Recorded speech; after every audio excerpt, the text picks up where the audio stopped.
Good evening. The meeting is called to order for the regular City Council meeting of June 16, 2016.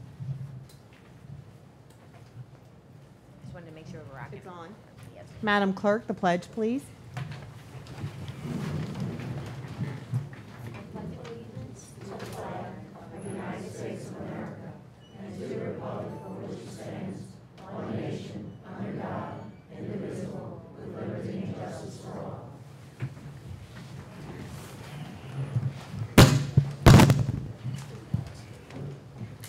Councilman Baudier. Present. Councilman Benton. Present. Councilman Hewitt. Present. Councilman Johnston. Present.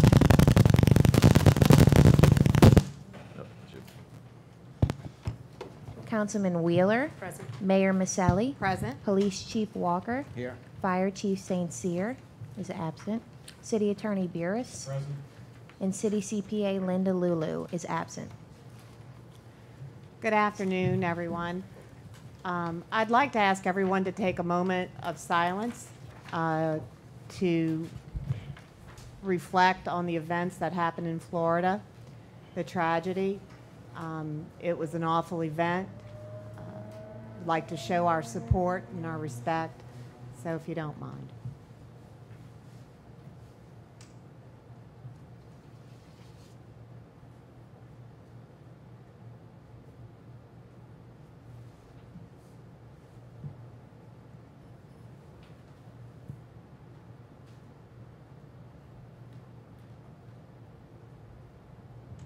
Thank you. To a lighter note, I'd like to take this opportunity to brag on some of our Harahan youth. We have 4 valedictorians from the city of Harahan who all graduated from St. Rita Elementary School. I think that speaks volumes about our community and how special our community is. They are Libby Knowles from Mount Carmel High School, Christy Freebert from Mount Carmel High School as well, Kenneth Krazan from Jesuit High School, and Alex Lucas from Brother Martin. This is quite an accomplishment in such a small city, so I'd like to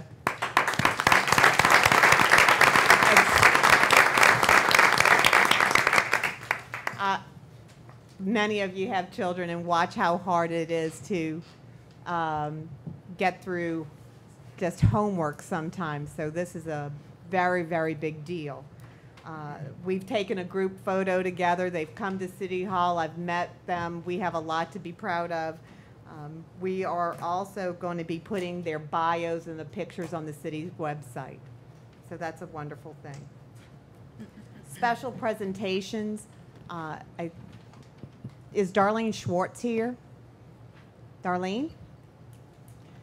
Darlene is here to talk to us. She heads up the HOPE program for the City of Harahan Police Department, and she's going to be introducing a very, very special guest from the city.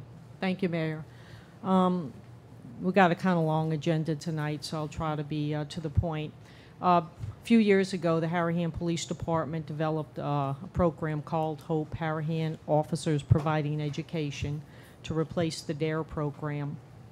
We do it without any city funding. It's privately funded by those citizens who choose to make a low donation, and police officers out their own pocket. We have a young lady here tonight, and she's a little nervous. I told her I don't like speaking in front of people either, so not to worry. We do first place, second place, third place essay winners as part of the program, and we cover bullying, prejudice, alcohol, smoking, drugs, a number of subjects. And we do it from not preaching to the kids, but more just to provide information to them so that they can learn to make their own decisions when they're confronted with some of these things that are going to happen along life's lines. That being said, Miss Tricia Peters from Faith Lutheran. She's the first place winner from Faith Lutheran. Correct. She was our first place winner. And Miss Tricia is going to read her first place essay to everyone, and I would appreciate patience with her, and We'll try and we'd make like to that have you do microphone it. come down a little bit for Right. you. So- And I was quite impressed at her writing skills, and I think you'll see why. Can you face the camera because you're so pretty? We need to make sure that we get you on camera.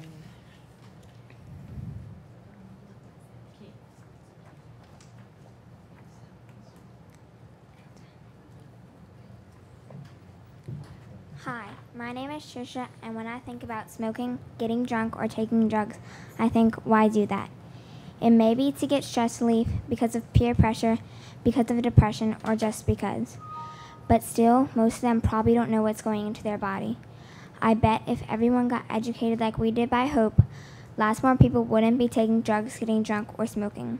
But still, some might not stop because they did it too long.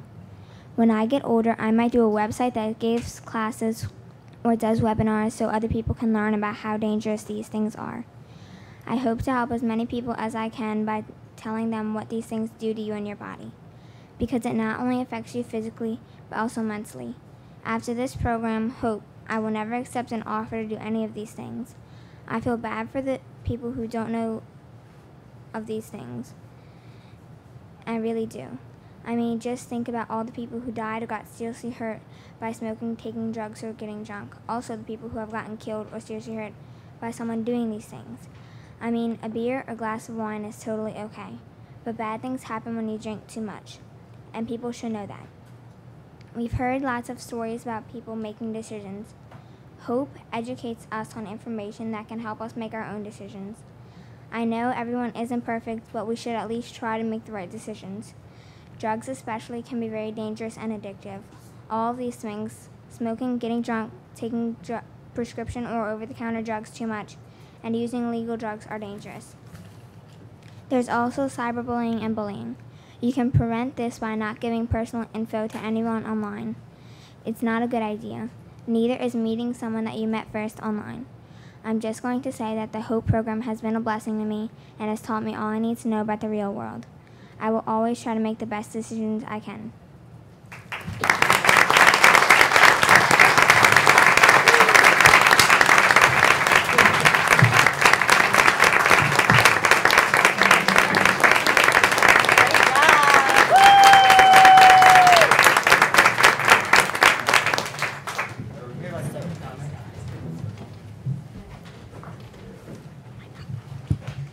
For the mayor and the council and the public, Officer Schwartz is a reserve officer. Officer Schwartz does this on her own time.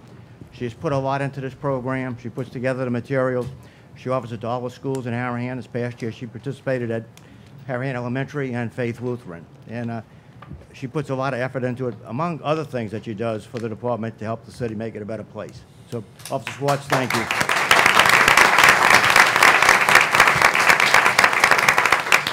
And Tricia, I think you might have a future in public speaking. You did great. Next, I'd like to invite up Monty and Donna Scoggin. They were supposed to be here tonight. If they're not, we'll just ask them to maybe follow in after. They were going to try and come. They have architectural renderings of the building, the facility that will be taking the place of the old Burger King. And yes, and they're very excited about the architectural rendering, so we'll have to see what happened and maybe have to fit them in the program somewhere. Mr. Hugh Martin with Foley and Jadell and Mr. Bressler.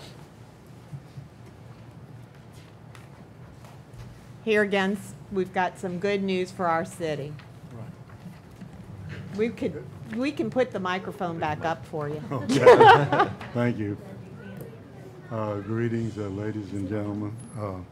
We're happy to report to you tonight on the completion, subject to your approval, of the refunding of the bonds that we have been involved with for some time. As you know, we several months ago applied to the State Bond Commission for authority to do the refunding. We have received their approval. Mr. Lee Bressler, who is here and will explain some of the details to you of Raymond and James, is the financial advisor under federal guidelines, now under SEC regulations. Many transactions of this type require now that there be a financial advisor. The role that we play as bond lawyers, we give advice to you concerning legal matters and strategies and things of that nature. Actual financial advice, though, is given by the financial advisor. The amount of the bonds actually being issued are $1,593,000, and Mr. Bressler will describe to you the procedure used to sell the bonds. But he was able to get a bid, we were, and the city was, of 2.05% interest rate, which is an excellent rate. Really something to be proud of. And that was submitted by Iberia Bank. The results of which we have considerable savings, which Mr. Bressler will describe to you, and then I'll wind it up. Thank you, Mr. Martin. I'm Lee Bressler with Raymond James. And currently you all have about $1,850,000 of bonds outstanding with an interest rate of about 4.5%. And that's a pretty low interest rate, but in today's interest rate environment, rates have dropped even further. And we just didn't know if we could entice an investor to come, pay a very low market interest rate. The bonds you have outstanding are currently callable, so as soon as we deliver the new bonds, we can pay off the old bonds. So it's a very efficient transaction. There's no mismatch in the timing there. We went to 5 banks, which are the more active banks in this area, J.P. Morgan Chase, Regions, Whitney, Capital One, and Iberia. And for one reason or the other, only 2 of the 5 actually submitted a bid, and they both submitted very good bids. The Regions bid was a little bit higher than the Iberia bid, but the Iberia bid came in at a 2.05%. So we ran the numbers to see where the present value was going to be, and the present value is discounting everything back to today's dollars, like somebody's handing you a check today, and that value is over $150,000. And when you compare that to the amount of bonds we're refunding, it's about 8%, which is off the charts as far as the State Bond Commission is concerned. They usually want 3 or 5%. You're at 8%. But the real important thing is that the savings total about $240,000, which is about $30,000 a year. So every year you're currently paying bondholders $30,000 that you won't have to pay them going forward. So that'll be a repeating type savings for you from your cash flow. And then the bonds will be delivered on July 20th at Foley Udell, and that's when you'll start seeing the savings. If you look on page 4, you'll see the calculation of the about $30,000 a year coming in every year, and then page 5 is further calculations showing you the $156,000 and as well.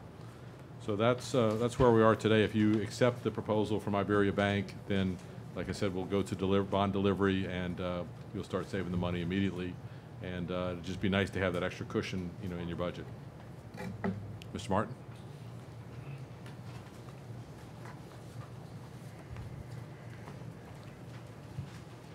Well, I guess at this point, if there are any questions, between Lee and I, we'd be happy to try to answer them. We're very, very pleased with the results of the refunding and hope that you are. It shows that the city has people willing to back you up and have confidence in you having a rate of this low. Yeah, I wanted to make a comment, Mr. Martin, and if you could, I guess, back it up.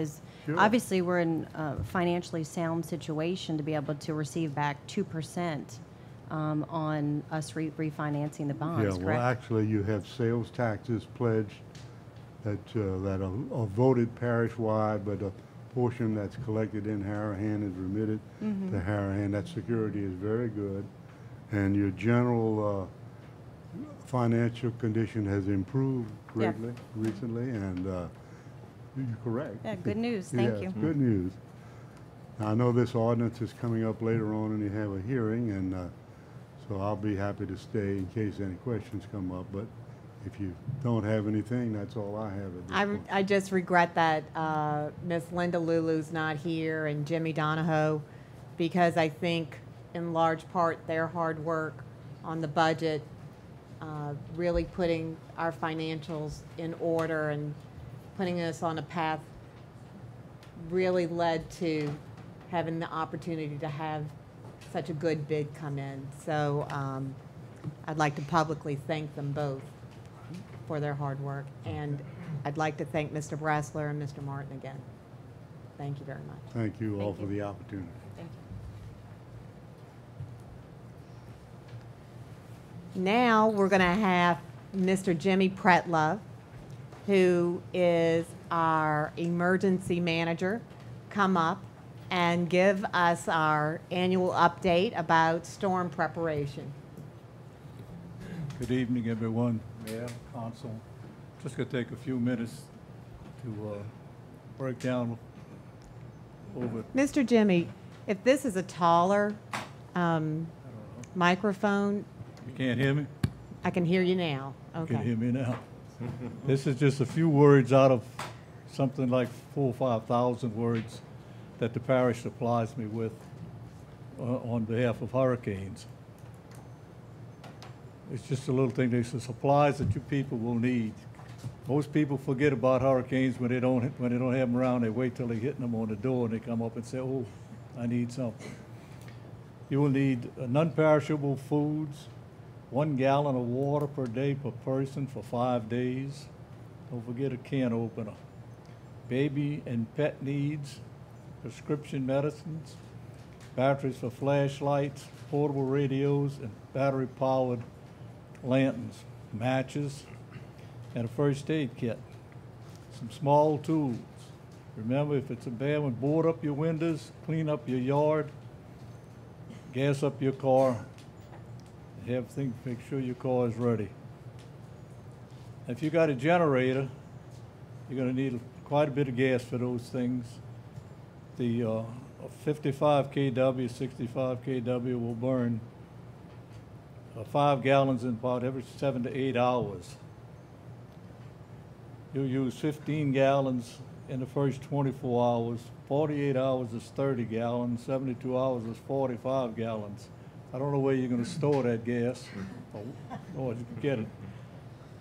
We won't probably not be fortunate to have someone like Mr. Ferrera here when he had his gas station. Nobody could get gas. We took the pump panels off, took a big fan belt and wrapped it around the old-time lawnmower that you pull with the pulley on top. He would hook that on one end, I'd hook on it and back up with the lawnmower, and the pump would pump out gas for people. So, quite inventive for him. But he did, and he helped the people. I would have loved to see now, that. If you do have a generator, it's better to have it tied into your breaker panel, but don't try it yourself because something can go wrong. Your house will no longer be insured, or you could hurt somebody because what you feed into yours goes back up to that transformer and comes out higher than when it went in. So it's a good idea to have that. If not, you're going to have several extension cords. These units here will not handle a house with a 2.5 to 3 ton central unit. So that's probably going to be the first thing you're going to drop out is your air conditioning. Forget about a toaster and hair dryers. They draw tremendous, 1,300 watts for one of them things. So that's all the parts you got to do. Like I said, then board up your home, clean up the yard. This is the big one that could happen, which it did happen during Katrina, is evacuation. There is a 50-hour, 40-hour, 30-hour evacuation plan for Jefferson Parish. The red is the 50, tan is the 40, this little yellow section is 30, which is the east bank of Jefferson Highway, of east bank of the Mississippi River. When you talk about evacuation,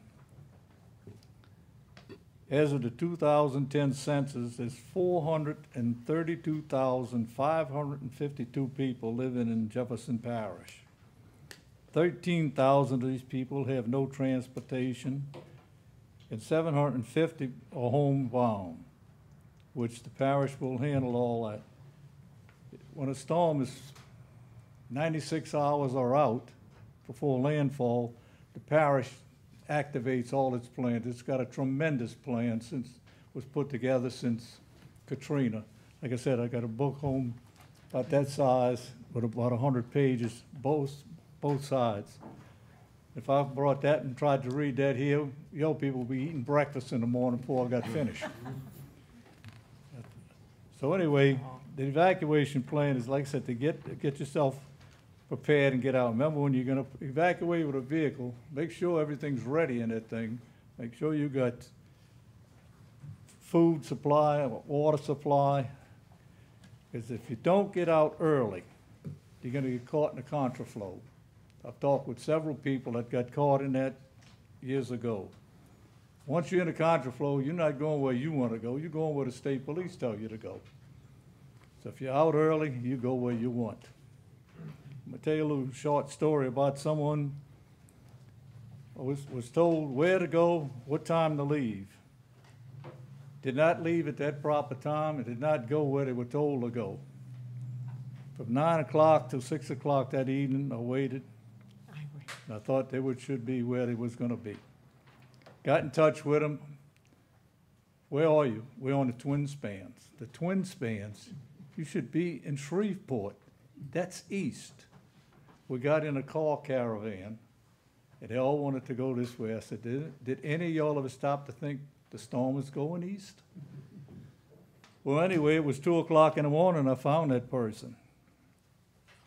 Very shook up because the building they were in was rattling like a big bad wolf blowing on it. I asked her, how close are you to the Gulf? I can see it. What's behind you? A lake. And then the phone went out. Tiffany was on a console. She went everywhere trying to find a live repeater. Everything on the repeaters was dead. Almost 3 weeks, I didn't know where this person was. I don't know if the building got blown down. The storm shifted just a half a degree to the east. A half a degree is only 30 miles, but that's big when it lessens the wind off of you. Well, like I said, when she finally got home, my first words were, I don't know whether to hug you and kiss you or knock you out. I said, the pain that you put me through. And she replied, well, you think I wasn't in pain too? Well, anyway, that's why I was stressed, leave early, not with the parish. This parish is designed for all that. Now, without it is 432,552 people. That's Jefferson. That's not Lafourche. That's not St. Charles, St. James, New Orleans, Plaquemine, St. Bernard. So you add all them people up if they decide to get out, particularly if you got a Category 3. That's got up to 130 miles an hour. You see these people advertise their windows. My windows can withstand 150 mile an hour wind. But what about your house? Can it withstand that? You get to a Category 4, that's 155 miles an hour. The difference between a tornado and a hurricane, the tornado passes through, zap, it's got you. Hurricane comes and it keeps doing you this. Before you know it, the trees go down, your roof wears off, and you're in big trouble. If you leave, it lightens up the city's load, policeman's load, the fire department's load. The fire department won't come out after 55 mile an hour winds. That's one of the procedures they use.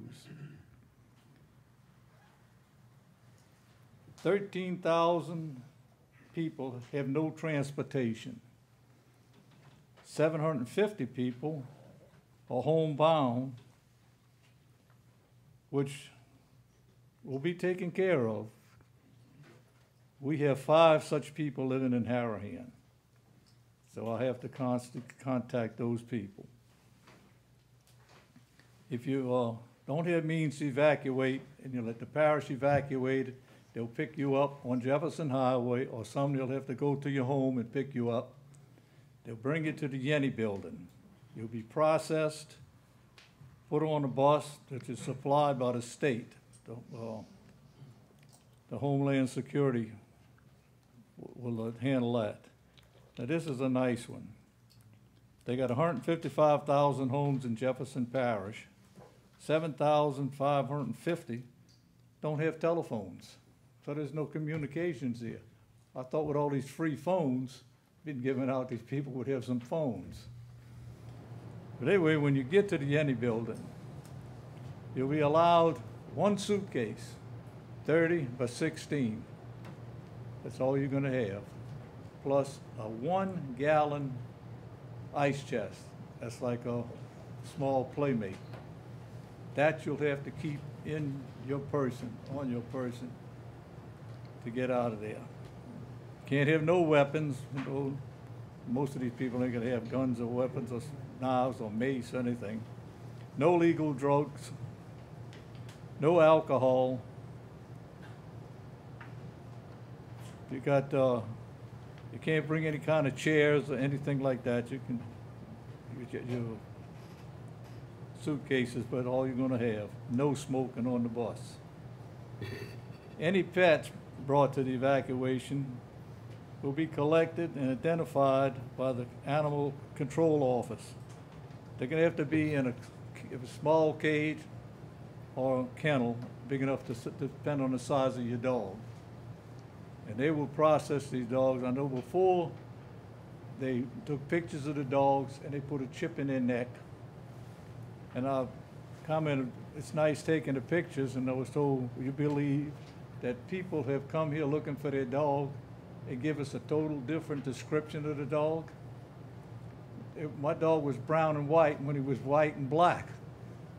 But that's why they put the chip in, and when they go along and they say, well, this is your dog. When then they realize it is their dog. But all this part about being taken out, when they take you out, you don't know where you're going because nobody knows whether the storm's going this way or going that way. It's going to be a zig or a zag situation to get yourself out of here. But the parish, since Katrina, has put together a plan that's unbelievable. I can't bring it here to see, to explain it to you, it'd be here till tomorrow morning. But they kept, when they say dot the I's and cross the T's, they got it all covered. And it doesn't just pertain to hurricanes. It's anything that you can think of. They are well prepared. We'll have 10 dump trucks on this side of the river, 10 dump trucks on that side, the west side, 5 with bric-a-brac, 5 with gravel or limestone, back and forth. The state will control all the buses. When you see the bus coming down the line, like you used to see the old Kennel Local or something written on it, well, these will have evacuation written on them. But the biggest part is for the people to think and get themselves taken care of, protect yourself, the less the city will have to do. Now, I remember Tim Boudier was in, but that wasn't a real storm, that was a hard wind. I think you were there too. But they were there. I mean, they came out to do their thing, okay? I don't know if y'all gonna be, if there's any in this time. The mayor will be here. And, I mean, I gotta be here. Where I'm gonna stay, I don't know. That's up to the mayor. But the whole point of what I'm trying to get at is get yourself prepared. Be ready to get out if you have to get out. Now, Category 1, nobody worries about a Category 1 anymore. Category 2 is iffy, but when it's at 3, 4, and 5, it's time to, like the old say, the cowboys say, get out of Dodge, because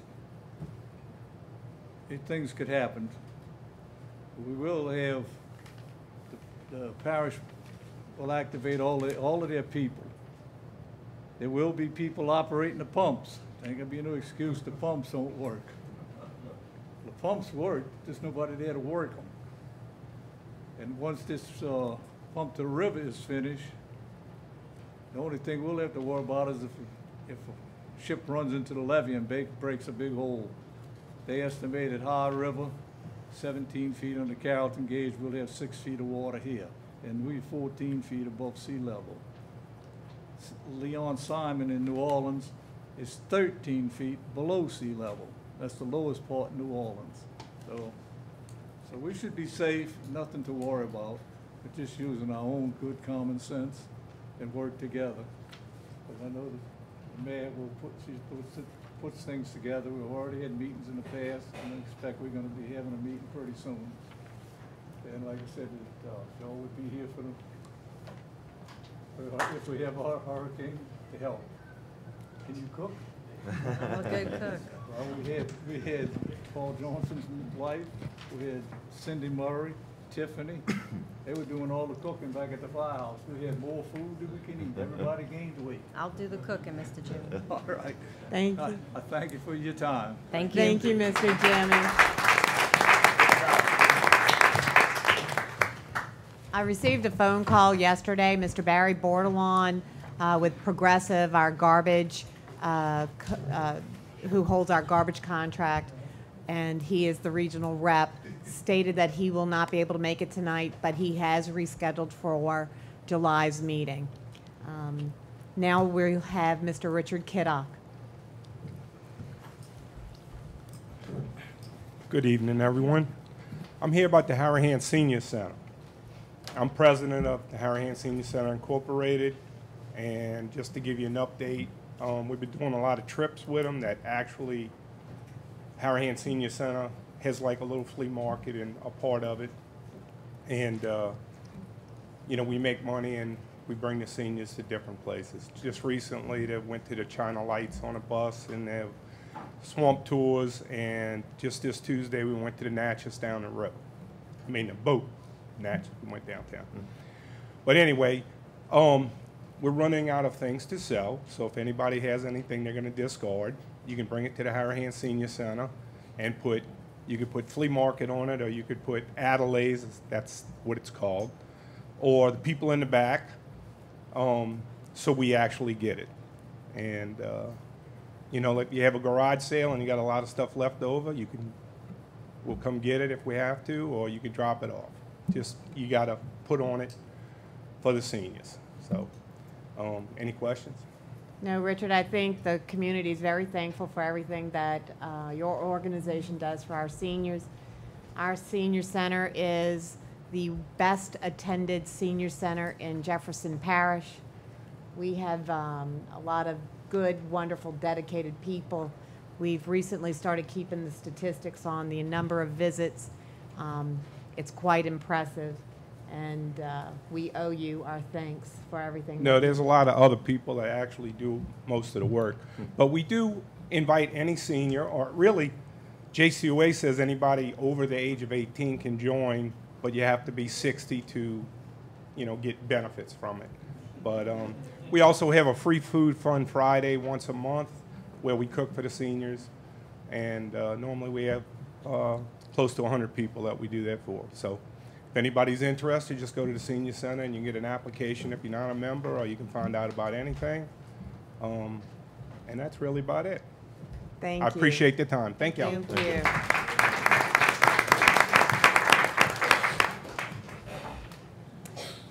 We'll now address the council. We'll ask everyone who wants to address the council, please come to the podium, state your name and address. You have 3 minutes to address the council. We ask that everyone mind your manners, be polite, refrain from any inflammatory comments, and thank you very much. And let me get my phone ready if you don't mind. Okay, thank you. John Ream, 3 Ren Pass. The illegal mulching, dumping of tree debris, animal feces, rotting vegetation, and coffee waste should be stopped immediately. This is not allowed on the Batcher District. Part of the Stinky compost facility is within 60 feet of the levee. According to Ordinance 1333, Appendix A, Section 15, the NU non-urban Batcher District, no manufacturing shall be done on site.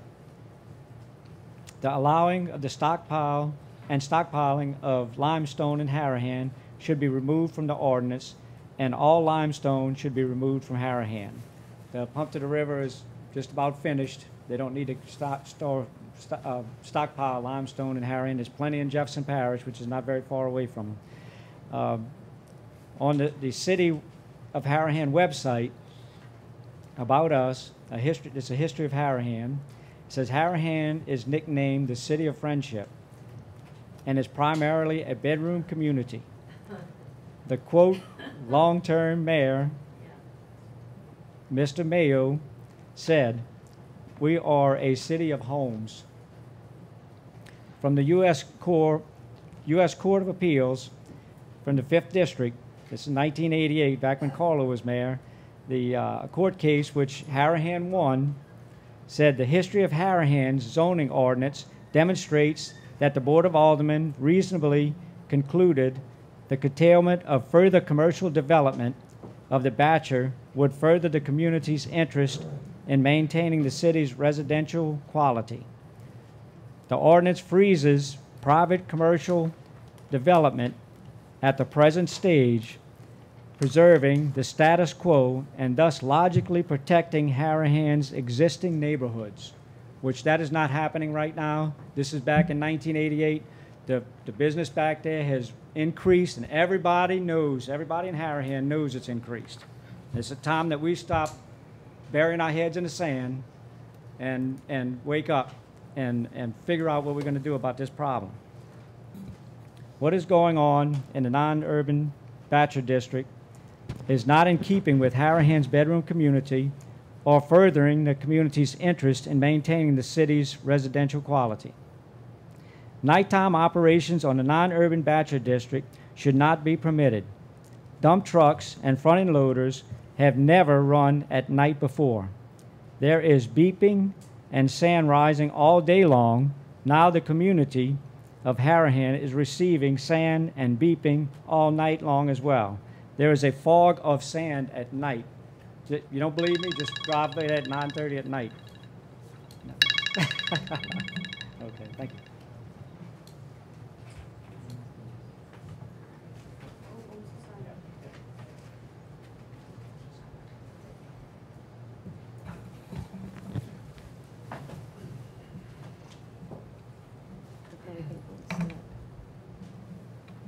My name is Evelyn Ream from 3 Rim Pass.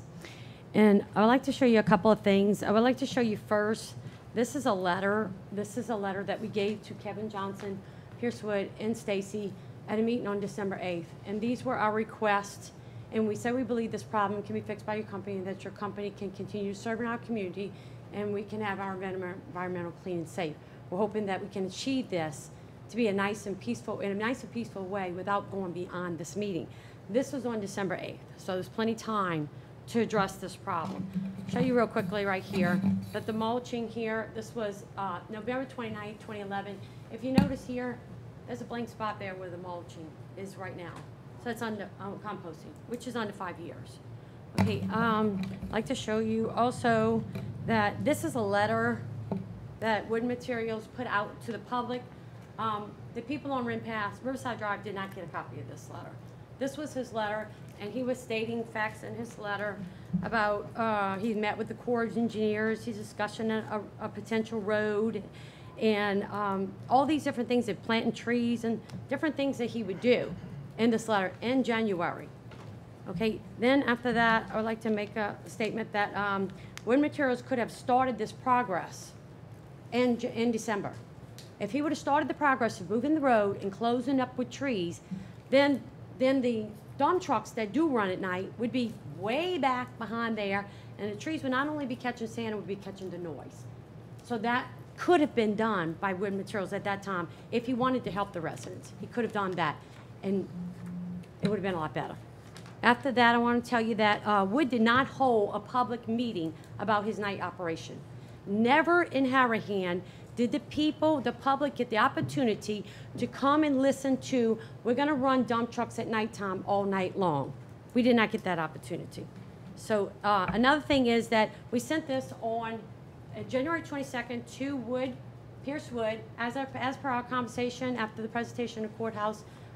we are asking you to send a letter to the Corps of Engineers, asking permission to move the road. This is what this says. Now, here is an email from Mr. Hanson, Colonel Hanson from the Corps. I'm confident that if Wood Materials representatives were to propose an alternate route, a haul route, we could work with them. However, that location would come fully at his expense. If he would request it, this is April 19th. He has told us in meetings, we requested it. He said if he would request it, that means he didn't do it yet. This is from Kerry Stockwell's office, also in Ferry 10th, where it hasn't been requested. We're very frustrated with this because I think if we went to his house, any of those owners' house, and we dumped some sand on that patio furniture, or beep, beep, beep by the window all night long, I think they would have a problem with that. We do. It's unexcusable. This could have been changed and it could have been helped.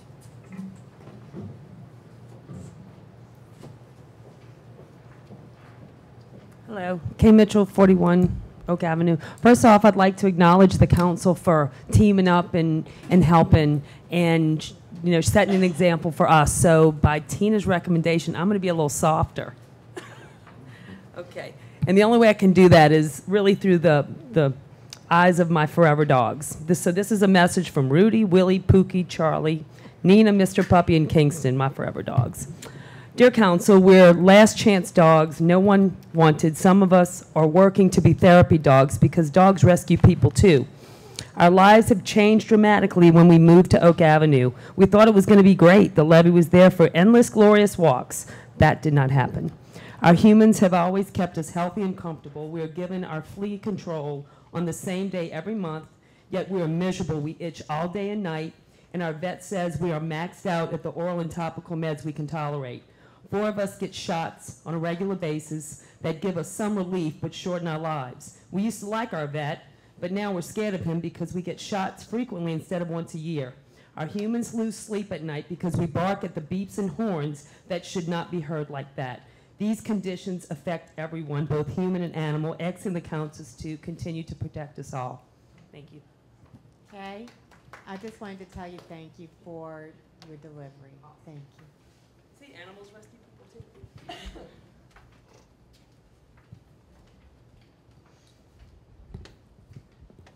Notes. Sorry.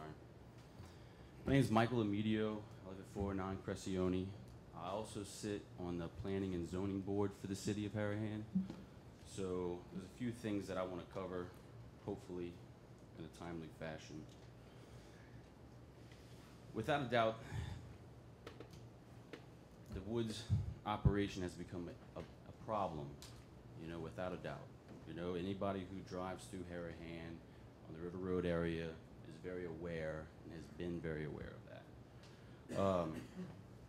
This was put in front of us, and we had, what, 60 days we wanted to defer it and go over some of this information because we got hit with a lot of information from the Reams who compiled an exorbitant amount of pictures and information, really spearheading this. Mr. Johnson provided information as well, and we appreciate that. And there's only so much time in a day that we can go through all that because we're volunteering our time, but also working and trying to get through it and make the right decision, all right? So there's an issue that I feel that keeps getting brought up, and some points that I want to make is like the dump trucks. Chief, if you could help us with making sure that they're putting the tarps on and not driving down the wrong streets and all that stuff, because I mean, Woods isn't really, I think, liable for all that. So if we could get some extra force in there, I think that'd really help. Also, under the DEQ served a consolidated compliance order and notice of potential penalty enforcement on May 19th, which was the same exact day that y'all had your council meeting last month. So the ball is rolling. You know, the citizens are fed up. But I do hope that we could coexist. You know, I want y'all to make plenty of money and pay plenty taxes, you know, but not at the expense of our citizens.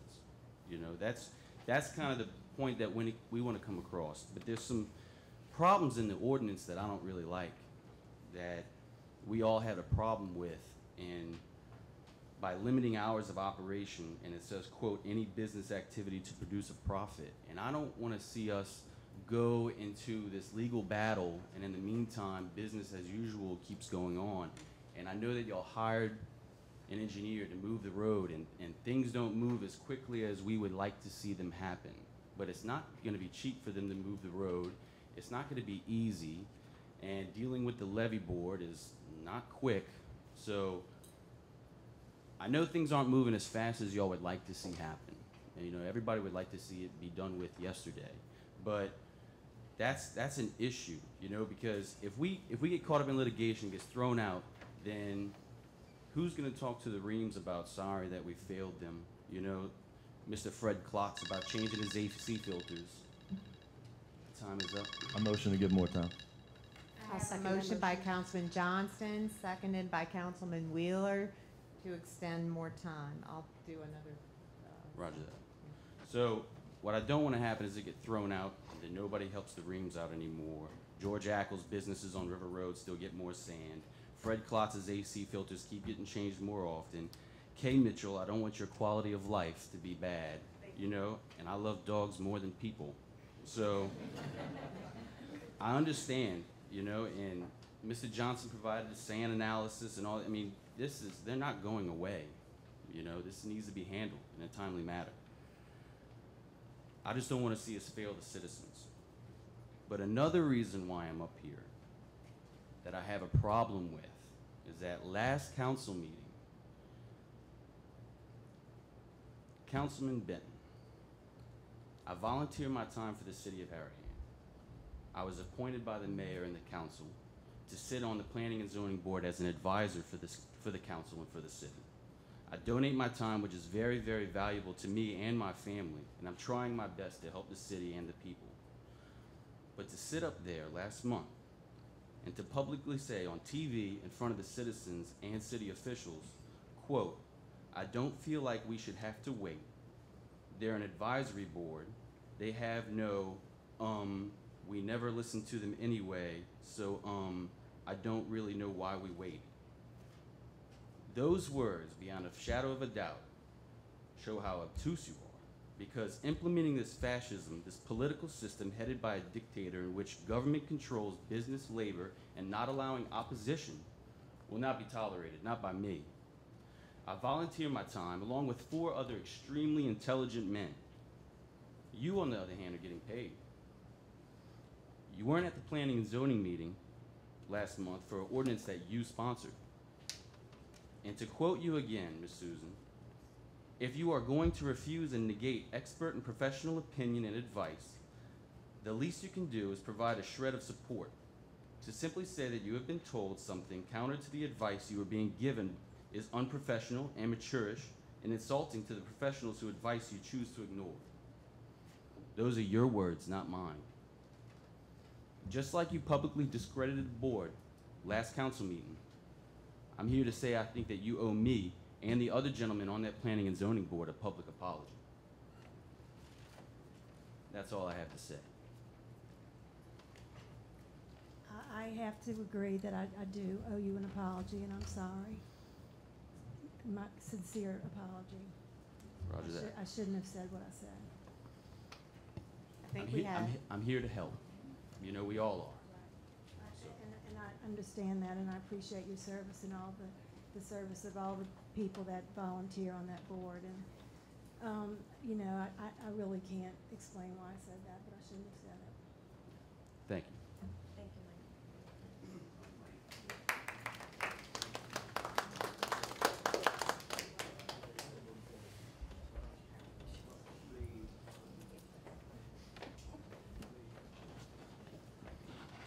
Good evening, everyone.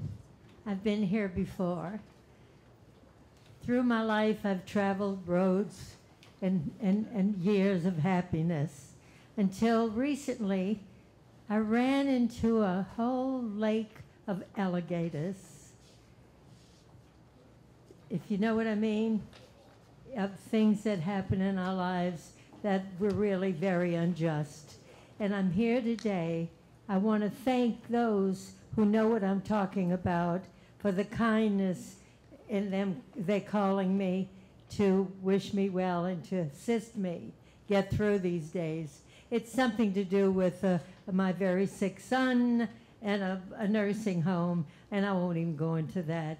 But they arrested me because I guess I shouldn't have gone there and seen that they need to do something about the nursing home.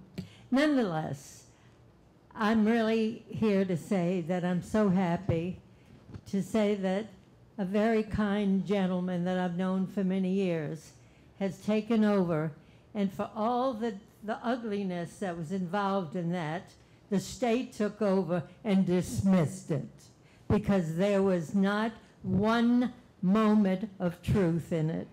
It was just a setup. And I know that you're wondering what I'm talking about, but I don't want to take the time. I just want you all to know that everything's been dismissed. The Attorney General's office, they know that there was no truth to any of that.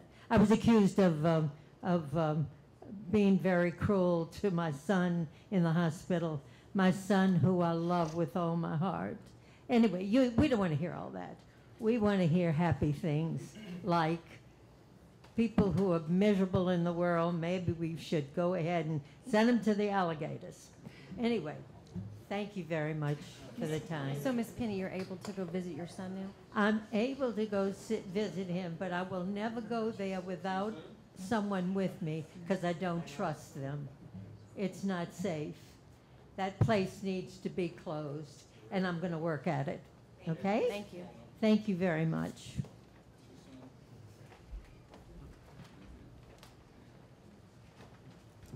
Christian Cancian. I've been up here before. Can y'all hear me? I've been up here before, and I just wanted to let y'all know that we're moving our operations off of Hickory Street into another city because we can't keep our businesses where they're at. We've already moved our streetlight business to Causeway and Airline. We've moved our warehouse, and we're moving all our supplies to Gretna, to another incorporated city with a good police department, with hopefully a stronger city council. The only reason I'm raising my family here is because of our police force and because they protect our citizens. Our city council hasn't done the same. It's like living in Saudi Arabia where we're at with all the sand, but safe like Disney World. So I want to thank the police force, and I can't believe that y'all let y'all's residents suffer the way they have. Harahan has an aging housing stock that takes a lot of investment for new families to move in, and none of them want to move in and live in a sandstorm where you can't take your kids to ride their bike on a levee, or you can't drive a clean car down River Road without it getting dirty again.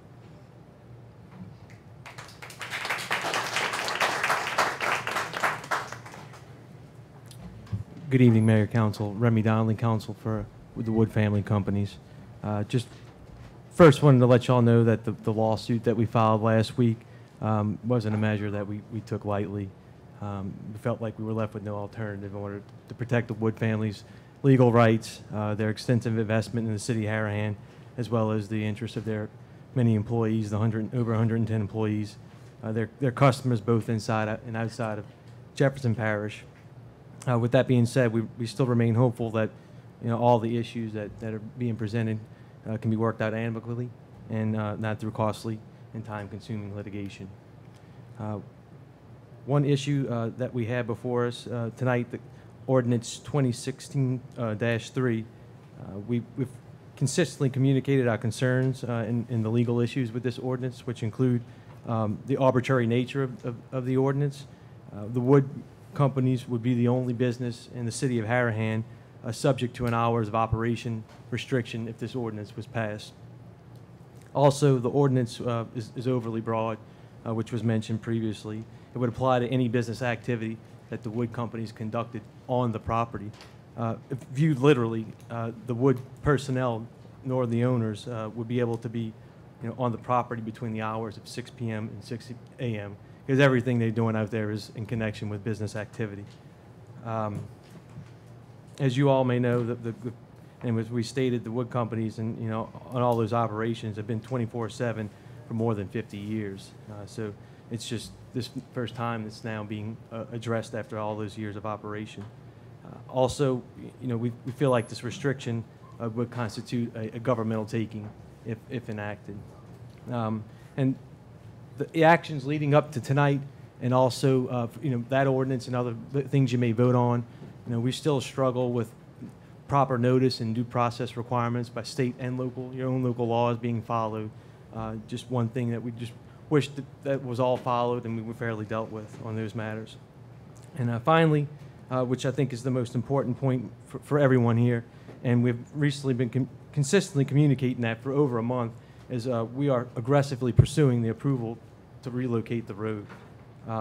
And this, as you all know, has been the first and the primary request from the beginning. And, it's a very expensive and time-consuming endeavor. It's not something that we can snap our fingers and make happen overnight. And it's an undertaking that we're hoping and intend to show that our commitment to being a good neighbor to all the residents and to the city. With that being said, the wood companies have hired a very reputable engineering consulting company who's helping through the permitting process, doing all the engineering analysis. We've invited them to just speak tonight, and they'll let you know the update on where we are in the process. Mr. Donnelly, can I ask you a quick question? Sure. So we continue to hear that the Woods Material Company and family is pursuing to move the road, if that's either with the levee board or the Army Corps. Have you shared any correspondence with the city? I have not seen the correspondence between these two departments to show us in good faith that you are doing that and you're moving forward. Can we see the information? Because I keep hearing it, but we don't know what Yes, action is ma'am. being taken or the process. We filed the application today, and the engineering consultant will reveal that. So, he'll let you know. Well, I have to say, in front of the public, that's very concerning when we've been told for at least 4 to 5 months myself, and then specifically from the Woods family 3 weeks ago that they were pursuing it and meeting with the levee board. To know that you applied today, that's very concerning. It was a lot of work that took to get to that point. And if you would appreciate those applications, you would understand the analysis that had to be involved to I'm produce sure. what we had to submit to get this process. So thank you.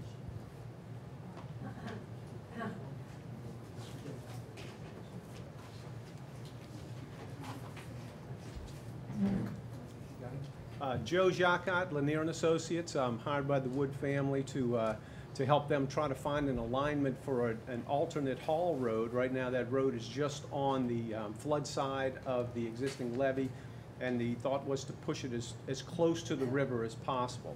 The Corps of Engineers gives guidance on a typical section or standard section that must be followed by sand pits or stockpiling, and this road has to fall within that standard section, or else there's a lot of delays with additional engineering and things that have to be done to show that there's no concerns about the levee stability or the bank stability of the Mississippi River. So what we've come up with is instead of the road being directly behind on the protection side of the levee, it actually moves anywhere from about 700 to 1,000 feet away from River Road along this alignment. So with the thought being that tree curtain then could be closed off. Right now it's required for access to those two pits.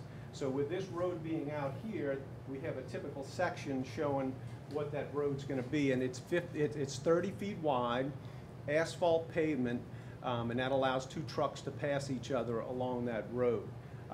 It's pretty much along the outside of where the existing berm is for those sand pits. So we did make the application because we're considered, this area is considered in the coastal zone of Louisiana, which is pretty much anything south of Sunshine Bridge.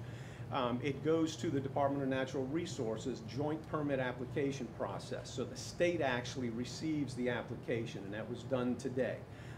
They distribute it to other concerns. That would be the Corps of Engineers, the local East Jefferson Levee District, and it actually goes to navigation concerns because it's along the Mississippi River. So that application is in. It's online, actually. You can find it online that application was made today.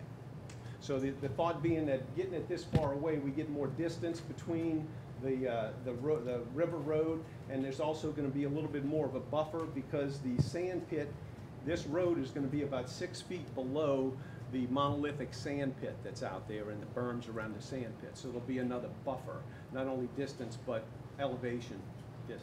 Is there a plan for the current Hall Road?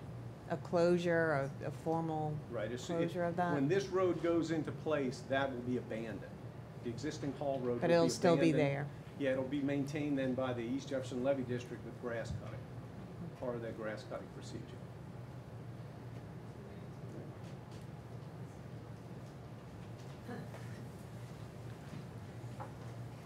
Thank you. Thank you.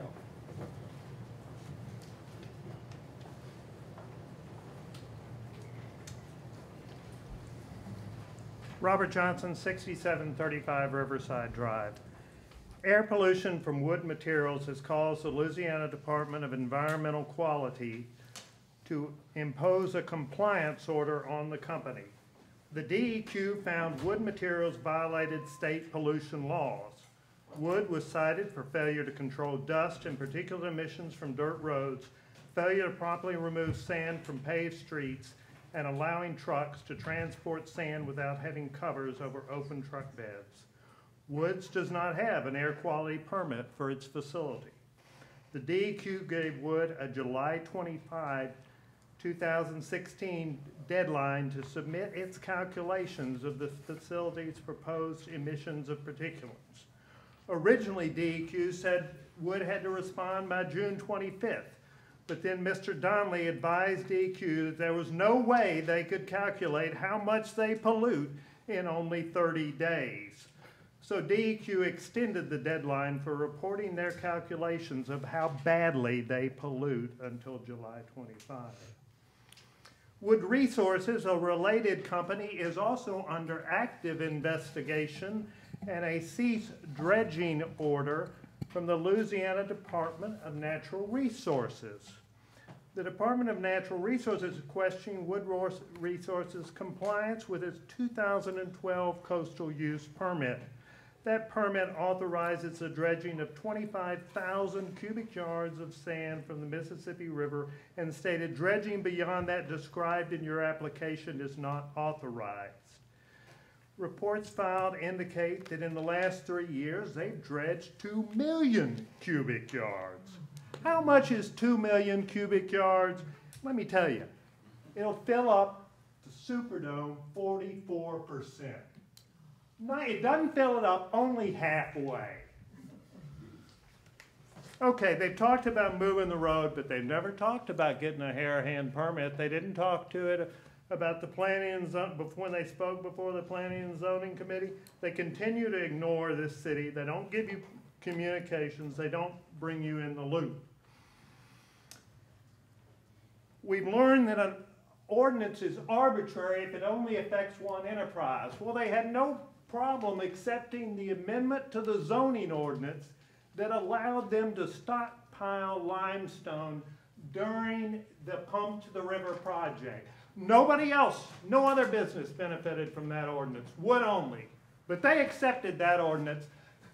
So, you know, it looks like they play both sides of the fence. Sometimes it's arbitrary and capricious, sometimes it isn't. It's just whether they like the results.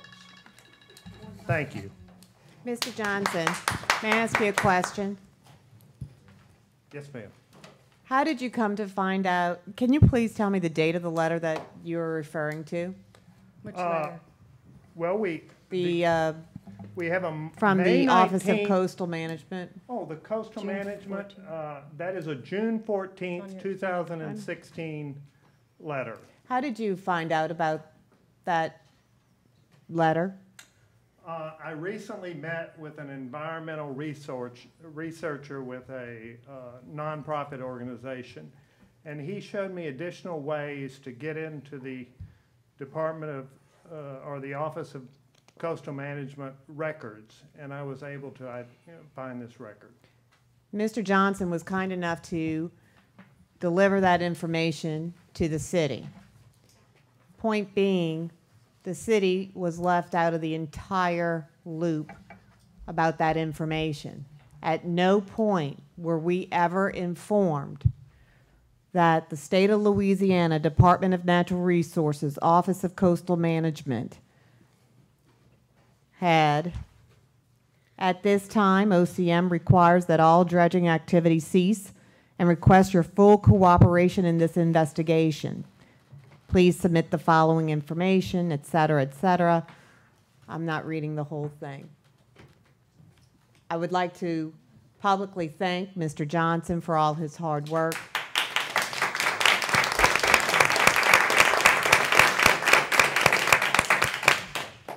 And bringing it to our attention because no one else saw fit to let the municipality who is affected by this issue be informed. Thank you.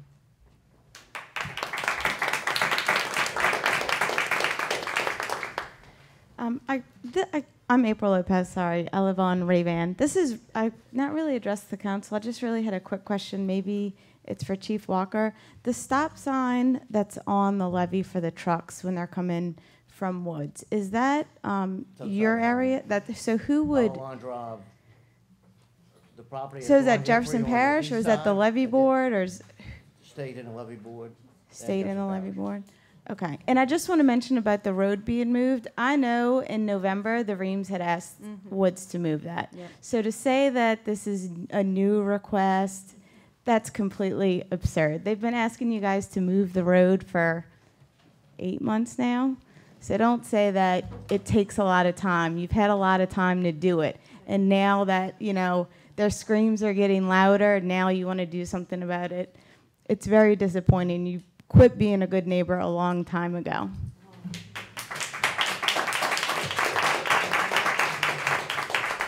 We will now address the council. Approval of the minutes.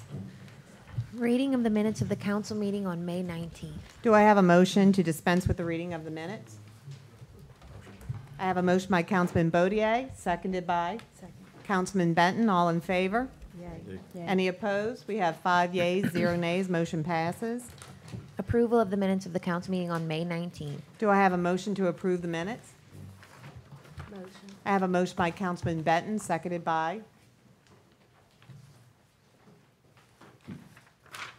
Mayor, I will not be approving the minutes from the council meeting on May 19th.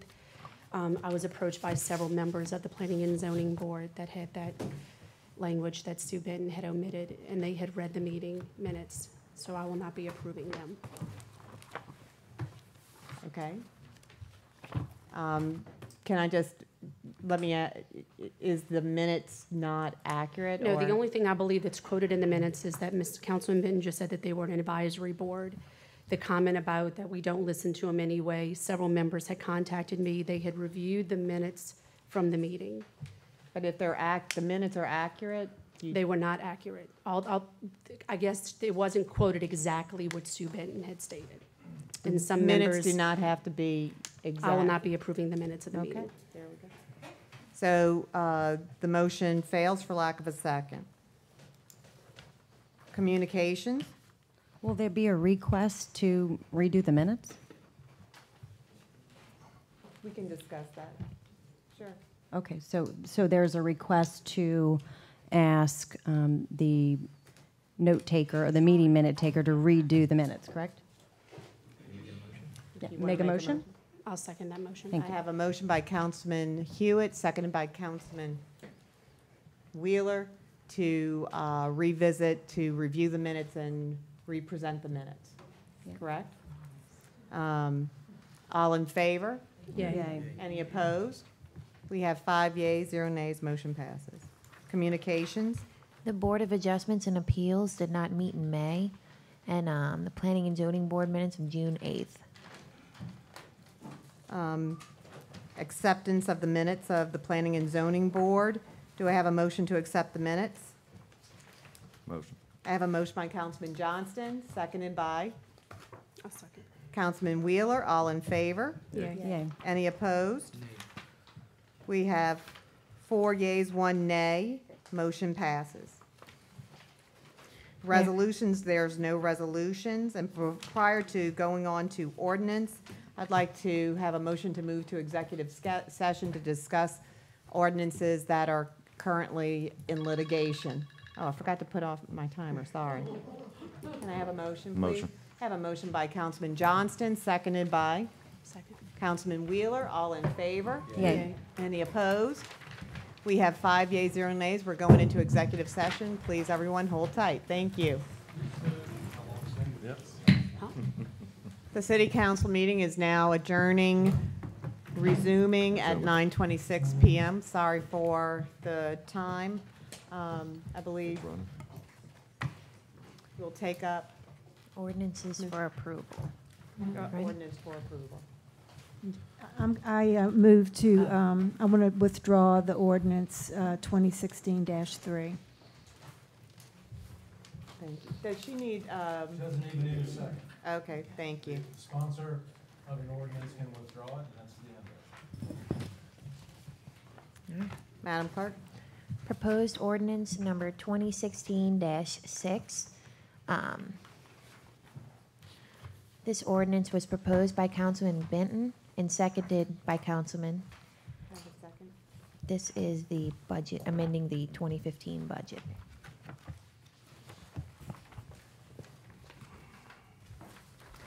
We can't amend the, can I have a second to amend the budget?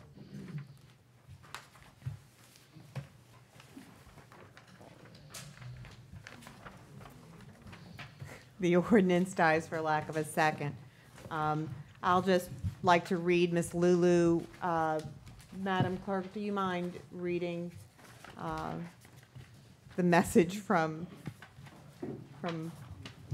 Ms. Lulu. The budget amendment before you is about correcting a budget error regarding allocating 2015 insurance expense.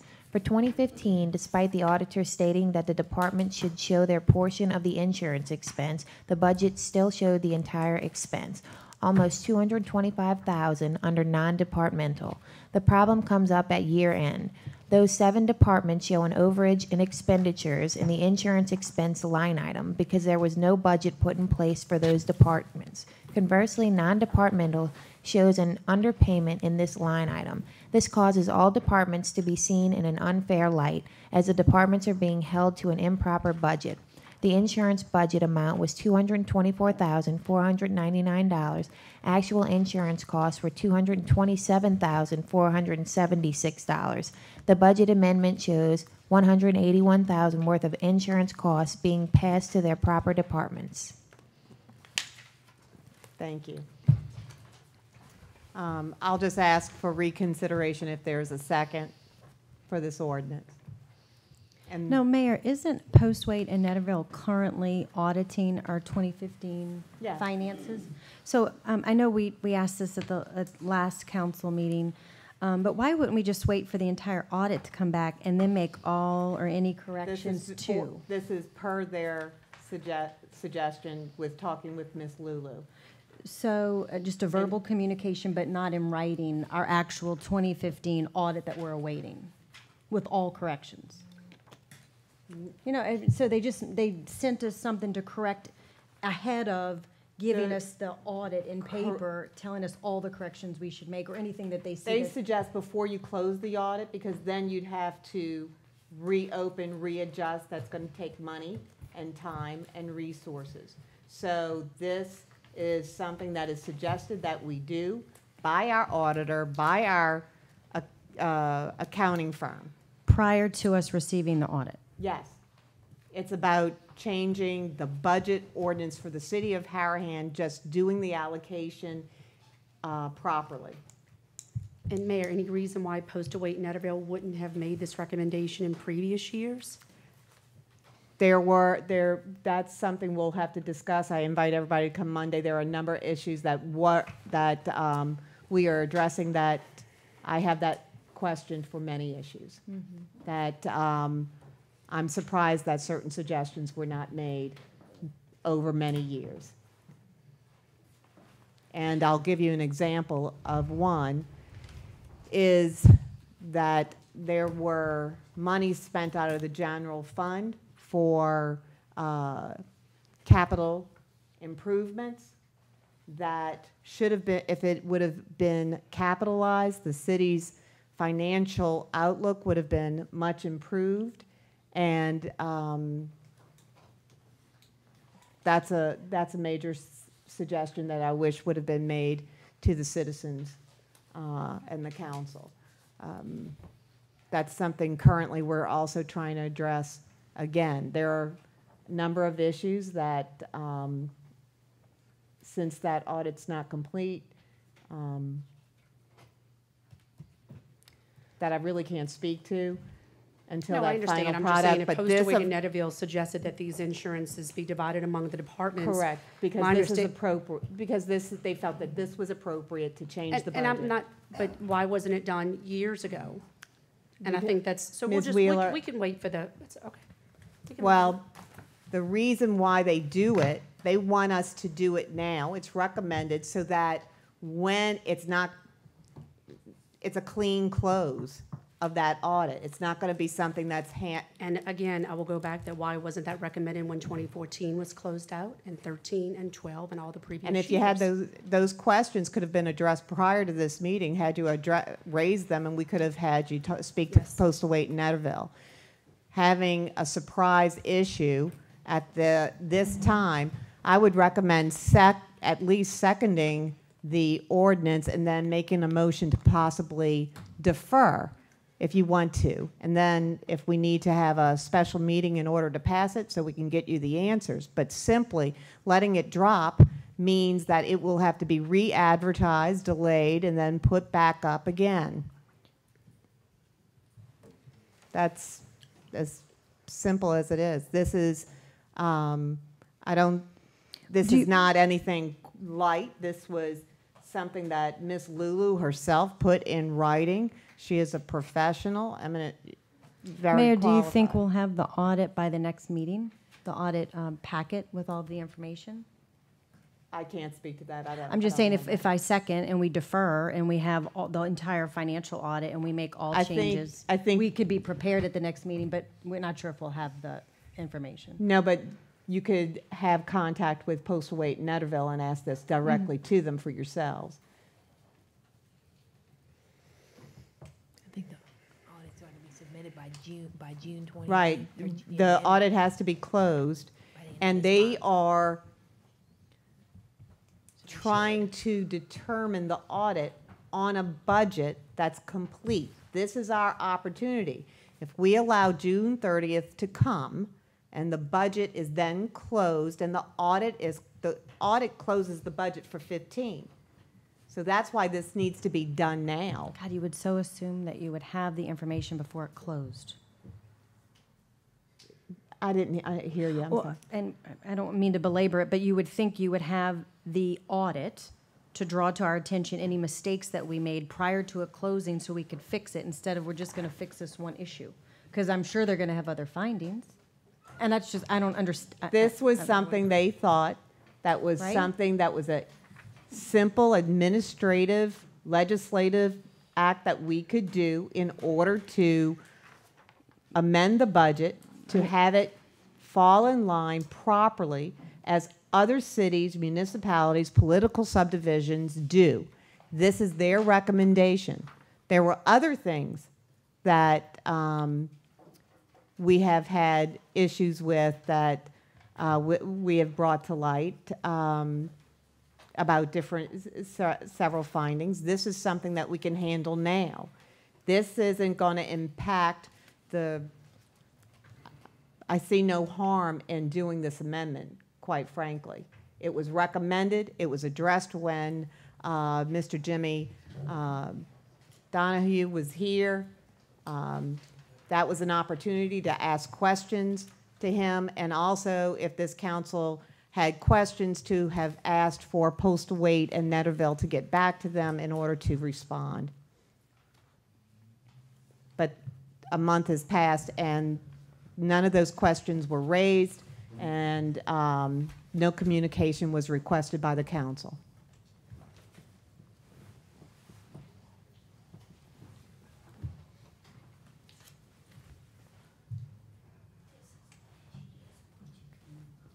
So with that, that's the best. She's not here tonight. This is a reiteration. This is also, I have support from emails from Postal Wade and Netterville myself concerning this issue.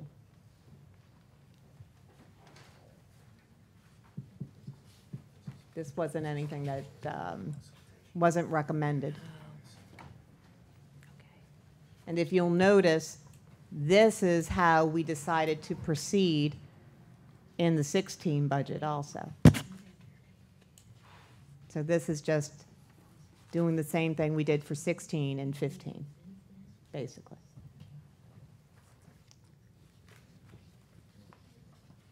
So with that being said, I'll ask again if there's a second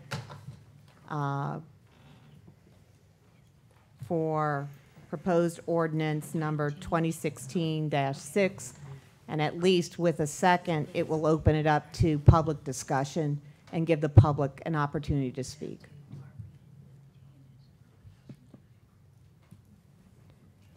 Dies for lack of a second.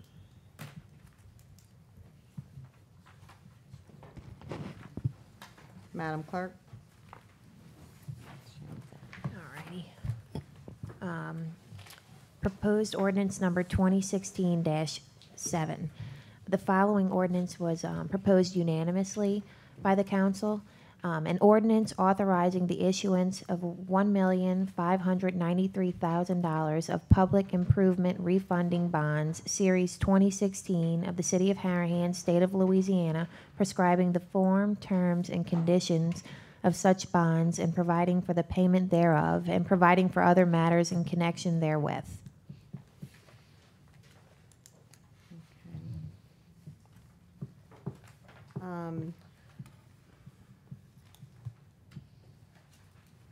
Is this, I'm just going to have a show. Is everyone offering up this ordinance? It's unanimous. Yes. Okay, we have all yeses. The public hearing is now open if anyone would like to come and speak to this ordinance.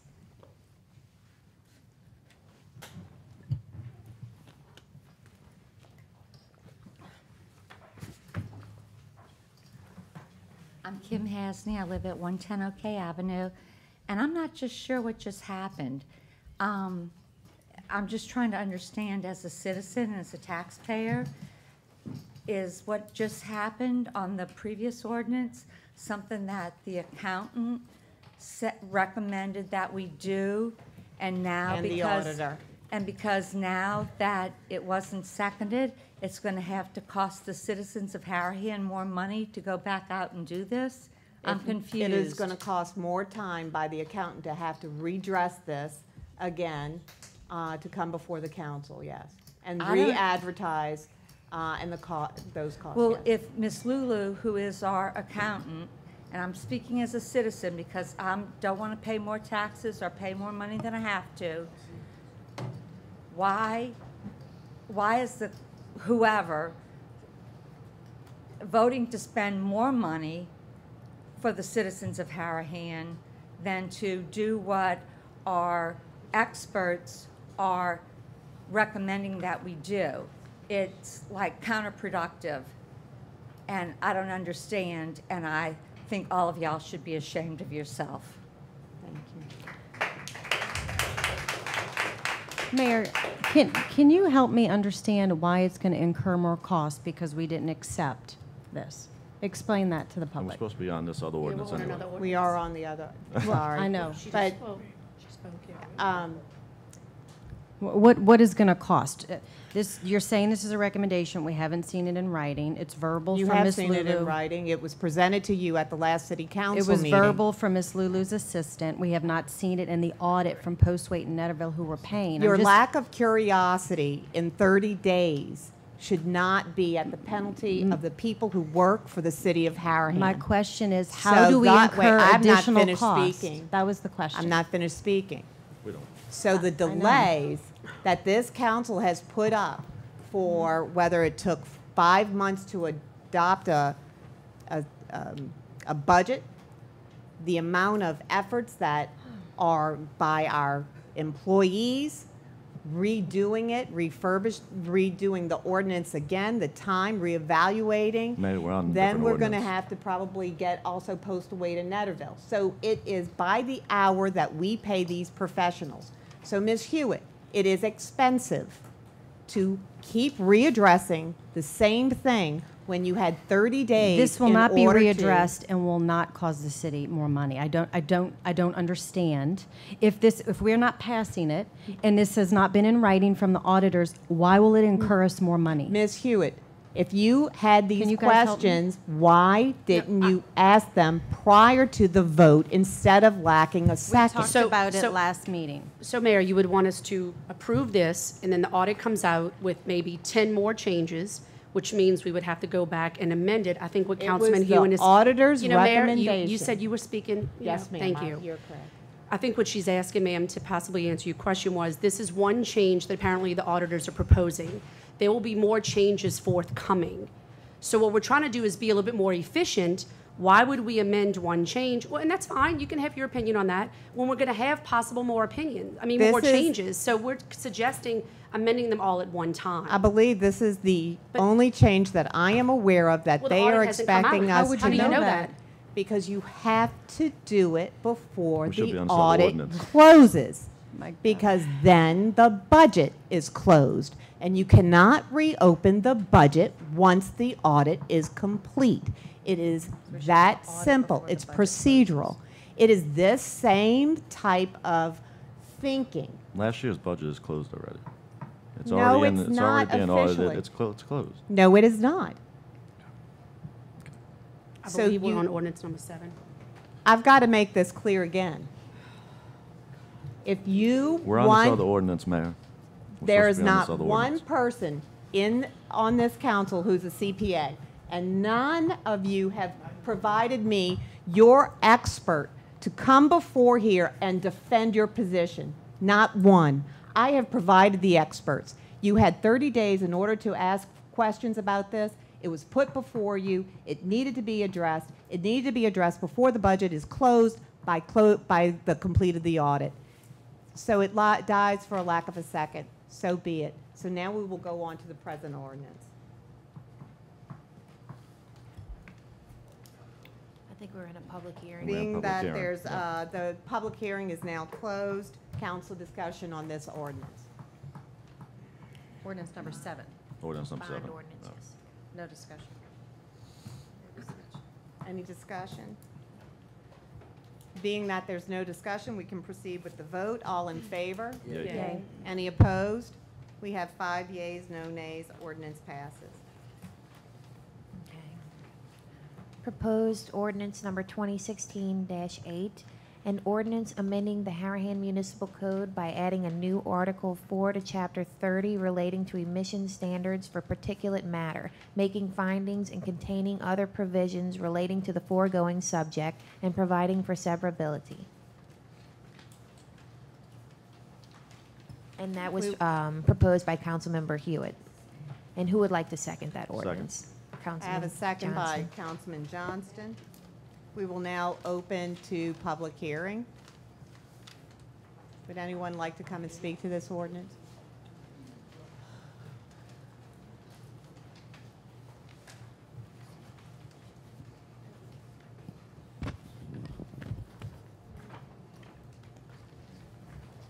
So John Ream, 3 Run Pass. The citizens of Harahan need a law to protect them. And this is a historical document of a letter that Wood Materials wrote to clear himself from the notice of deficiency from DEQ, dated February 25th, 2016. And here he stated that he was going to close the berm right here, and he's got a berm here. He was going to close all this up here to stop the sand. He's going to plant trees here to stop the sand. He's going to greatly reduce the sand from coming over into the community. So they cleared them out of good faith. The Department of Environmental Quality, Louisiana, cleared them of the notice of deficiency. He never closed this off right here, never planted any trees here. He planted one tree in a berm here he closed off. 1 month later, he dug this berm open. And he made it look like a golf course, but it's still open. So we cannot rely on what somebody says they're going to do in the non-urban bachelor district. What needs to be done is we need laws to protect the citizens. The whole community of Harahan over here and everybody that drives down the river road is bombarded by the sand, okay? And the thing is that we need some kind of way to monitor that also. So something needs to be done, and y'all need to address it and protect your citizens, protect your voters, protect the people of the community here. And even Tim Bodier gets sand in his swimming pool from the sand blowing over here. And now there's another pit between Haralene's and Raven that if they can't dredge in here, they're going to be running down this road all the way to that pit. And you'll be hearing the beep, beep, beeping all night long down there. And Colonial Club will be hearing the beep, beep, beeping down there. And, well, Imperial Woods, I should say, and all that neighborhood in there. Then maybe we'll get enough people in here that's got enough money that would do something about this.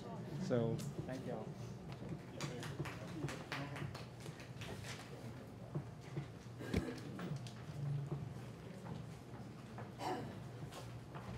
Remy Donnelly, Counsel for Wood Materials. Just a couple comments on this one. And one, same comments as before. I mean, the first copy that we've ever actually saw of this or get our hands on was yesterday of this actual ordinance. So, again, you know, I think we all know why you're passing or brought this ordinance to the table to single out, you know, wood materials as far as regulation. And one concern we have is how are you going to equally enforce this thing all throughout the city, because you know, anyone could be having particulate matter going across a public road, and subjectivity of what it's causing as far as the condition. But most importantly, this is preempted by, you know, state and federal law. I mean, this is something regulated by the EPA and the DEQ, and you know, wouldn't think that this would be constitutional for you all to pass. And so that's our concerns with this ordinance. Thank you. Evelyn Ream at 3 Run Pass. I would like to show the council members a picture that was taken yesterday, and this is on Hickory and River Road. I don't know if you can see it good, so just keep hitting the light and pass it down, please. Yeah, what they're looking at is a picture taken. It's Oak and River Road. I'm sorry, the picture is Oak and River Road, and it was just taken, I think, yesterday. I'm sorry, it was taken. Okay, just she can do it after again. But it was just recently, not that long taken. So I'm asking everybody to look at this. It's not fog, it's sand. You know, and so there are emissions. Look at the emissions. That's bad. That's bad for us to inhale, and it's extremely dangerous. So, and I'm very, before I run out of my 3 minutes, thank you. I am, you know, I kept trying to read this letter to everybody from the Corps of Engineers that they did not ask for permission to remove the road. They just asked for it. That's not trying to help us at all. So you guys help us. Help us, because we shouldn't have to breathe this. This is awful. So thank you very much, okay? Kay Mitchell, 41 Oak. This picture was taken, this picture was taken last week. The wind started blowing a little bit. It was getting ready to rain. And I thought that was actual rain. So my car window was down, and I went to go put it up real quick because I thought it was rain, and it was sand. I mean, you saw the picture? Yeah. This is crazy. I mean, I went outside. It was in my mouth. It was like, you know, before, and it's just, this is ridiculous. And I'd actually like to, can I show you this picture? Okay. Thank you.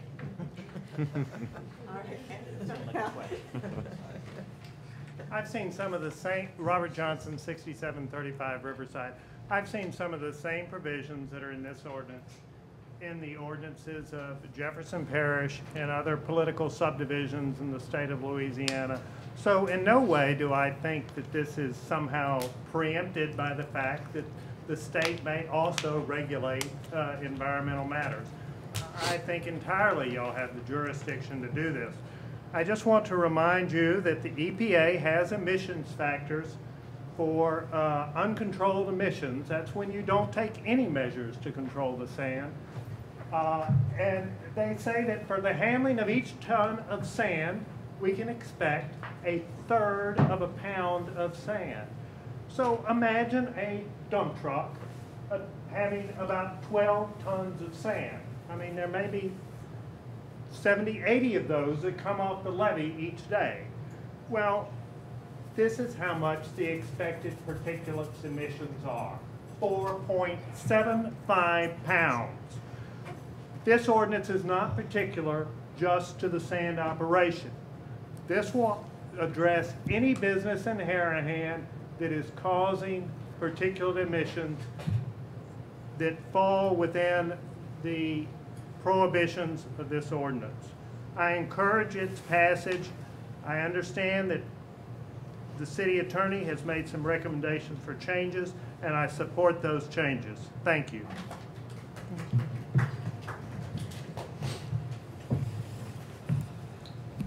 Hi, I'm Terry Valenti, 191 Colonial Club Drive. I saw Mr. and Miss Ream the other day in the store and had a long conversation with them. I was very glad to get to do that and clear up Mr. Baudier's statements before this public meeting, that I didn't stand with you on your issue, and I absolutely do. You know I support you on that. I'm here tonight, though, to talk about the zoning board. Ms. Valenti, if we Is have to this talk just about about that ordinance? Yes. This is not the oh, I'm so sorry. Okay, We'll I'll wait. we'll have it in a moment. All right, I'll wait. Okay, thank you. We will now address the council. Council discussion. Mayor, based on some discussions with Mr. Burris and Mr. Johnson, we'd like to amend the proposed ordinance to add a section. And we'd like to add the section of penalty, and everybody has a copy here, to add any person violating any provision of this article shall, upon conviction or plea of guilty, be subject to a fine not to exceed $500. Do I have a second for the motion? Second. I have a second by Councilman Baudier. All in favor? Yay. Any opposed? We have 5 yeas. I'm going to recuse myself. Oh. I'm not going to vote on anything as it relates to wood material. We have 4 yeas, 1 recusal. Amendment passes to the ordinance. I need a copy of that, you guys. Any other further council discussion? You have an extra? Thanks. Council? We will now proceed with the vote. All in favor? Yay. Yay. Any opposed? We have 4 yeas, 1 recusal. With ordinance passes with amendment. Ordinance passes. Thank you.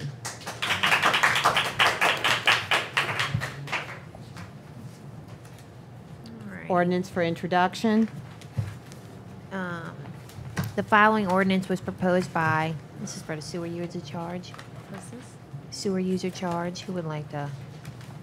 Madam Clerk, can I ask you a question? Sometimes you have prepared that you come and say that it's proposed unanimously, and then sometimes you don't. How do you know if it's proposed unanimously? Because I'm If getting it's something like a little bond confused about ordinance this or- because. Well, I should probably ask beforehand, before the meeting. I was just talking to Ms. Spears about that, actually, that I should try and get it, you know, someone to tell sponsor us- the ordinance before the meeting. That's what we were just discussing. Madam Clerk, I just want to clarify also, this ordinance is mandated, correct? By the prior ordinance that we're amending, oh, forgot to turn off the timer, that ordinance 1752 mandates that this council review the sewer ordinance yearly, correct? Sure. Okay. Let's Thank- make it unanimous.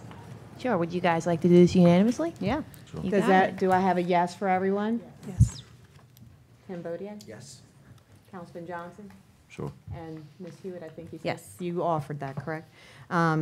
So the ordinance is being offered unanimously. Proposed ordinance number 2016-9, an ordinance to repeal and amend ordinance number 1752, which amended ordinance number 1402, which amended ordinance number 53, sewage district number 1 of the city of Harahan, which amended ordinance number 481 of the city of Harahan, and ordinance number 26, section 1, sewage district number 1 of the city of Harahan, and the Harahan Municipal Code, Chapter 90, Article 2, Division 2, under user charges, Section 90-58A1 and Section 90-58B, Schedule of charges, providing for a change of user charges for services rendered by the said sewage district. Thank you. My goodness. Old Tongue business? twister. None. No old business. Thank you. And new business, Official Journal 2016-2017. We need to select the official journal for the city. The following figures were provided to the council: advocate fees, circulation, Times-Picayune fees, and their circulation. The advocate fees were 79 cents per column inch, paid the circulation in Jefferson Parish is $14,555. Times-Picayune fees are 90 cents per column inch. Circulation Jefferson Parish is $7,995. Is there a discussion about which journal by the council? Is this something that we do yearly? Yes. We did have it last year, though. Yes. Yep. Yes. Would someone like to make a motion to go with the advocate since their fees are lower? Make a motion to go with the advocate. I have a motion by Councilman Hewitt, seconded by Councilman Wheeler. All in favor? Yay. We have 5 yeas, 0 nays. The advocate is the official journal for another year. Address the council. Thank you. You caught me up. We will now go back to address the council. The high content? Oh, we have the high content, Madam Clerk. I'm sorry. Who would like to motion? I motion to amend the agenda to add this alcohol beverage license for T&B. Second. I have a motion by Councilman Johnston, seconded by Councilman Hewitt. All in favor? Yay. Any opposed? We have 5 yeas, 0 nays. Being that it's unanimous and it's being, we're amending the agenda, we can proceed. This is the high content alcoholic beverage application for Two and Vo LLC, DBA T&B Restaurant. It's located at 6213 Jefferson Highway. Is there any council discussion? Police Chief Walker, have they met all requirements All requirements, correct. and done all the appropriate filings? As Yes. far as we're concerned, Okay, yes. thank you. We will proceed with the vote. All in favor to approve? Yay. Yay. Any opposed? Oh, I need a motion. Excuse me? I need a motion to. Okay. I thought that's what we did. We have a motion to approve. Oh, that's right. Okay, We voted to amend the agenda. right. So do I have a motion to approve? I have a motion by Councilman Wheeler, seconded by Second. Councilman Johnston. All in favor? Yay. Any opposed? We have 5 yeas, 0 nays. Motion passes. So is it now approved? Did we do that correctly? Yes. I think so. Thank you. All right. Now we will go back to address the council.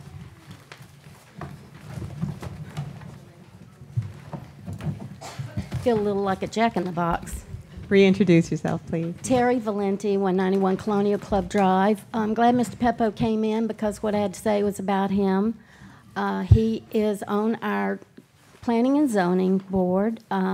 He stated that he was nominated to be on that board by Tiffany Wilkin, who has been out of Harahan politics for, I know, more than 8 years.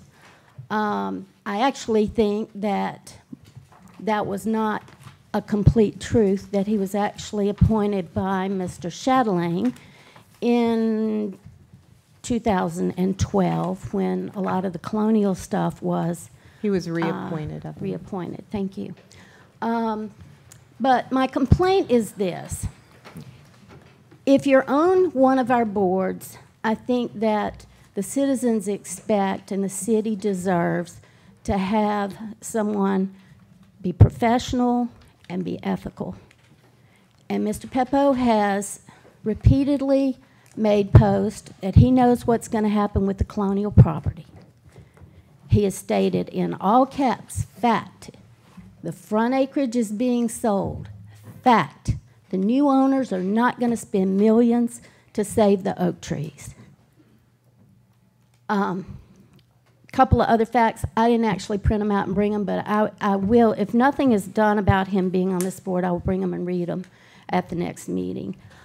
He later said in a later post that Home Depot's going there and that I will be able to buy my lumber and hire Mexicans, his words. You think it's funny, Mr. Peppo? That's the problem. And that's what I'm here for. This is a person that's on our zoning board. I don't want it to reflect on my intelligence to think that I believe everything he posts, but I do believe in ethics in city government and professionalism. And we deserve more than that. And it causes other people to read it and wonder, is there really going to be a Home Depot there? Is there really going to be, you know, it started other friends of his to come out and make other suggestions about what it was going to be. It's just totally out of line. I think he's been on the board too long. I don't think he should ever vote on anything having to do with Colonial. In fact, he said the trees across from my house, meaning me, are going to be cut down. But Mr. Doucette's, who is Miss Hewitt's father, is still going to have green across from him. He was directly referring to Dane Doucette. This is a tragedy. I do support the river batcher problem, and I support this city, and I think we should have better people than that, and he should be removed for cause. Thank you. Anyone else for address the council? We will now close address the council. Secretary's report for May, total revenue $454,145.21. Thank Reports. you. Reports. Chief Walker.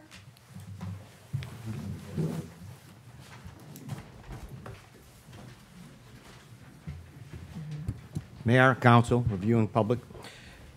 Harahan statistics for the month of May 2016. We had 720 calls for service.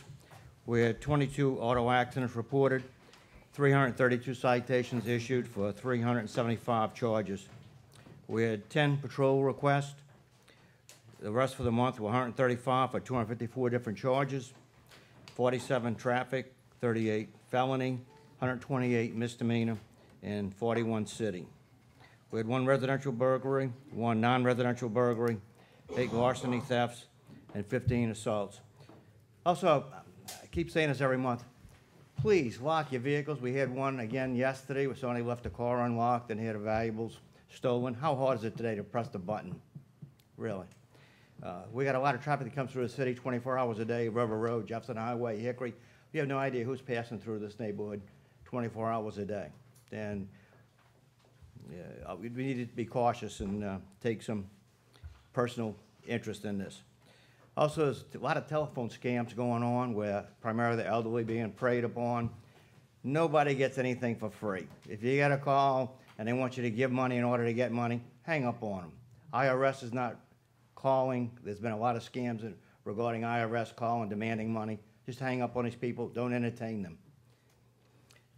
Also, school's out. Please watch out for our children in the neighborhoods. And also, if you see something that you don't feel comfortable with, call the police. Either dial 911 or call the Harahan Police 737-9763. We're in this together. We want to work with you all. You're our eyes and ears. We need you as much as you need us. And follow us on our Facebook page.